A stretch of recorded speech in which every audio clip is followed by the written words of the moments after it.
Tuu mukaan intensiivisimpään jalkapallopeliin, missä on koskaan ollut. Oltiin viettämässä mun puolison 30V-synttäreitä Espanjan Sevillassa, ja koska hän on kova jalkapallofani, niin yhtenä aktiviteettina oli tää legendaarinen paikallisderbi Sevilla FC vastaan Real Betis. Näissä peleissä on ihan yleistä, että tunnelma tiivistyy, joten täällä on jo ennen peliä varauduttu ihan kaikenlaiseen. Jo stadionille saapuessa täällä oli tunnelma katossa, ja toi fanien yhteisöllisyys oli vaan niin hienoa seurattavaa, ja tässä jo alkoi itsekin miettimään, että pitäisikö alkaa kannattaa jotain joukkuetta. Mä en mikään valtava jalkapallofani oo, mutta nautin silloin tällöin käydä tällaisessa tapahtumissa tunnelman takia, ja täällähän sitä tunnelmaa riitti, koska fanit oli niin tunteella mukana.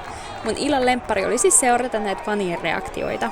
Kotijoukkueella eli Sevilla FC:llä ei tällä kertaa ihan luistanut ja turhautumista oli ilmassa niin pelaajilla kuin katsomossakin, ja Real Betiksen fanit juhli sitten senkin eestä. Toisen erän loppupuolella kotifanikatsomo oli sen verran tuohtunut, että muun muassa alueet alkoi lentelemään kenttään. Poliisit yritti päästä tonne fanikatsomoon ja pelaajien väliin, mutta heitähän ei ole noin vaan päästetty, joten koko peli joututtiin tässä kohtaa keskeyttämään.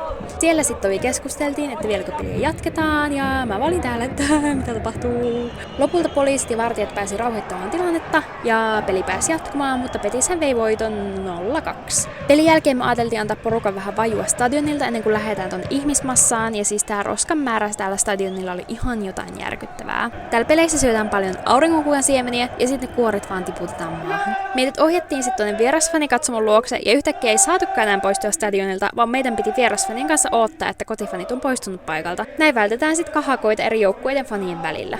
Jonkun ajan päästä mellakkapoliisit saatteli meidät ulos alueelta, ja mulla ei koskaan ollut yhtä out of place-olo. Niin kun mietin, että olisiko meidän pitänyt vaan sanoa niille poliiseille, että ollaan vaan turisteja, päästäkää meidät pois. Tässä sitten viimein saatiin lupa poistua alueelta, mutta valtaosa edelleen pidettiin tuolla pihalla. Olipahan melkoinen kokemus. Oot sä käynyt jalkapallopeleissä Espanjassa, ja millainen kokemus sulla oli?